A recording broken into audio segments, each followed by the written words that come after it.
À l'époque, quand il s'attaquait au PPACI, c'est lui qui traitait même les militants pro-Gbagbo ils ont un nom que nos frères malinqués aiment donner à ceux qui ne sont pas musulmans. Là. C'est comme ça qu'il les cataloguait. Et il disait être prêt même à retourner au RHDP. Au cas où ces derniers vraiment étaient dans leur posture aussi extrémiste envers Guillaume Soro. Amira Blindé le sait. Et entre eux-mêmes ici, même, ils le disaient, Amira Blindé était proche de retourner au RHDP. Il était proche de retourner au RHDP.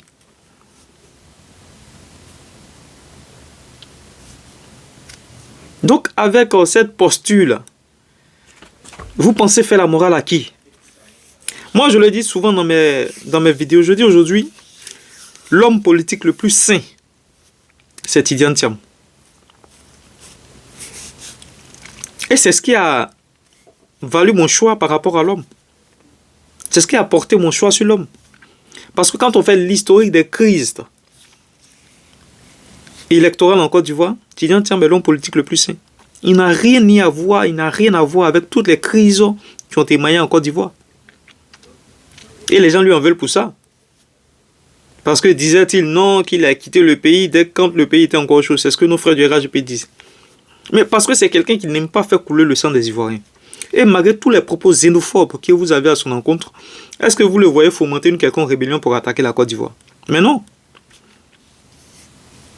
Malgré tous les rapprochements claniques que vous lui faites avec la France. Non, c'est un France-africain, c'est un ami de Macron, il est dans les loges de Rothschild, il est ceci. Mais est-ce que vous le voyez fomenter une rébellion pour attaquer la Côte d'Ivoire, prendre les armes pour s'imposer? Mais non. L'élection en Côte d'Ivoire se fera par voie démocratique. Celui qui a plus de voix, c'est lui qui dirigera les Ivoiriens. On n'est plus dans les postures de rébellion. Et quand tu parles avec virulence, il ne sera pas président en Côte d'Ivoire. On veut plus d'étrangers. On veut plus d'étrangers. Tu parles au nom de quel Ivoirien? Tu parles au nom de quel Ivoirien? C'est vous qui avez envoyé la violence en politique. C'est vous qui avez perpétré la violence en politique. Aujourd'hui, vous essayez de vous occulter donc cette violence-là et le déporter. Et la déporter plutôt sur Alassane Ouattara. Mais qui dit Alassane Ouattara dit Guillaume Soro? Qui dit Alassane Ouattara dit Guillaume Soro? Aujourd'hui, les gens peuvent vraiment être dupes. Les gens du PPACI que je vois, ils peuvent vraiment fondre dans une ivrognerie pas possible. Jusqu'à point de fomenter une stratégie politique comme une quelconque alliance avec Guillaume Soro. Mais je suis là, je regarde tout ça et puis je dis non, mais la politique ivoirienne, mais c'est nul. Guillaume Soro vous a donné le nom de celui qui a gagné les élections en 2010. Ou bien ça, on n'en parle pas. Je me rappelle quand il était ici en France. Il disait à qui voulait l'entendre que les gens lui posent des questions sur les élections de 2010. Mais lui, Guillaume Soro, il dit que c'est Alassane Ouattara qui a gagné les élections en 2010. Il dit que c'est Alassane Ouattara qui a gagné les élections en 2010. Gbagbo Laurent dit que c'est celui qui a perdu les élections, qui a orchestré tous les 3000 morts en Côte d'Ivoire. Et Guillaume Soro, quand vous lui posez la question, puisque c'est l'allié aujourd'hui du PPACI, puisque c'est votre allié, donc posez-lui la question qui a gagné les élections en 2010. Parce que nous, on veut encore savoir qui est l'auteur des 3000 morts en Côte d'Ivoire. Et c'est cette démarche ambiguë du PPACI que nous avons dénoncée qui a fait qu'aujourd'hui, nombre de militants du PPACI sont déçus. Parce que vous avez fragilisé même le président Laurent Gbagbo à travers vraiment des stratégies que personne ne comprenait. Voilà un individu avec lequel vous êtes en alliance, qui vous dit qu'en 2010, là, le président Laurent Gbagbo a perdu les élections. Et aujourd'hui, on est dans une posture de panafricanisme. Mais de quel panafricanisme parlons-nous?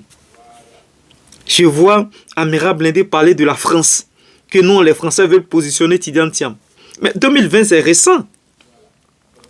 2020, c'est récent. Ici à Paris, Guillaume Soro disait qu'au niveau de la CEDEAO, il a divisé les présidents avec Alassane Ouattara. Guillaume Soro disait qu'au niveau de la CEDEAO, là, lui, il a divisé, il a scindé les présidents à part égale avec Alassane Ouattara. Qu'au niveau de la France, lui, il a Macron dans sa poche. Ah, donc Macron, il est bon. Je veux juste savoir, Macron, il est bon.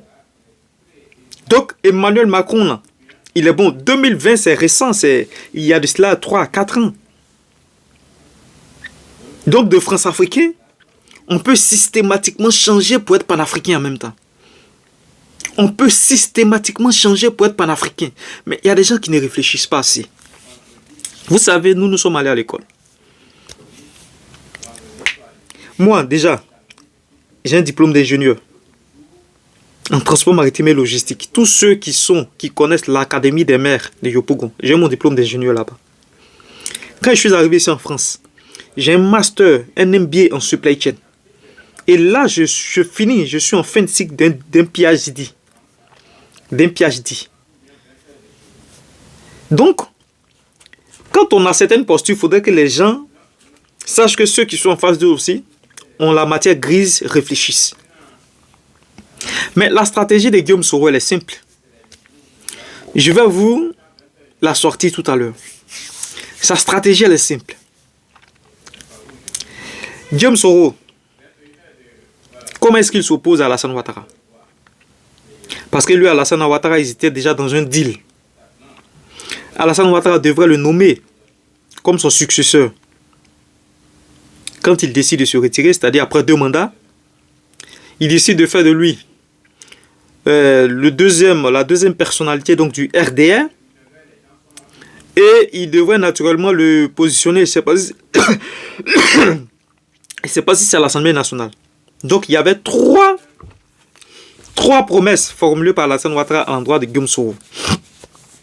Et c'est quand Alassane Ouattara ne respecte pas, n'honore pas ces promesses-là, que Guillaume Soro décide de se mettre dans l'opposition. Parce que Guillaume Soro, il faut savoir qu'il a pratiquement touché à tous les postes en Côte d'Ivoire. Poste de Premier ministre, l'Assemblée nationale, il a pratiquement touché à tout. Le seul poste qui lui reste, c'est celui du fauteuil présidentiel. C'est le seul qui reste à Soroyo. C'est le seul poste qui reste aujourd'hui à Soro Kibafori Guillaume. Et c'est par rapport à cette ambition présidentielle-là qui s'est érigé contre Ouattara. Mais la question que certains devraient se demander, ceux qui pensent que Guillaume Soro est vraiment sincère, que serait-il si Alassane Ouattara avait honoré ses promesses-là? Mais Guillaume Soro serait aujourd'hui le président de la Côte d'Ivoire. Il ne serait même pas dans l'opposition, là. Il ne serait pas dans l'opposition parce que c'est une question de probabilité ici. C'est une question de probabilité. On estime que c'est parce que Alassane Ouattara n'a pas respecté, n'a pas honoré ses promesses-là qu'il s'est retrouvé dans l'opposition aujourd'hui. Mais je me pose la question de savoir, est-ce que Alassane Ouattara avait respecté ces 3 promesses-là? Est-ce que Guillaume Soro serait dans l'opposition? Mais non! Mais quand Guillaume Soro est encore dans l'opposition, mais regardez un peu la démarche, vous allez comprendre. Quand Guillaume Soro même est dans l'opposition, ok, on estime que Alassane Ouattara n'a pas respecté ses promesses, donc il a doublé Guillaume Soro. Guillaume Soro est dans l'opposition, avec le PPAC, avec le FPI, tout le monde.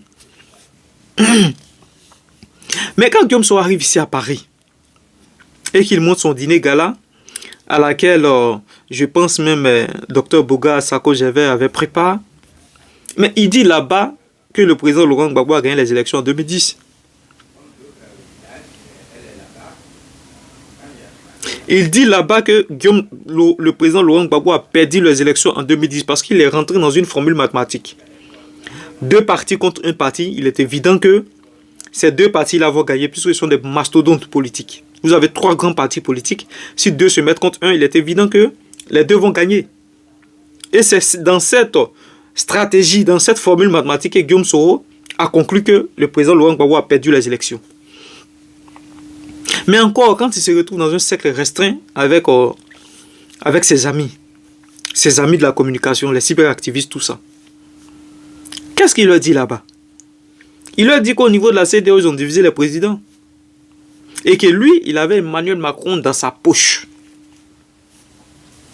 Où était passé le panafricanisme? Où était passé le panafricain Guillaume Soro? Il avait Emmanuel Macron dans sa poche.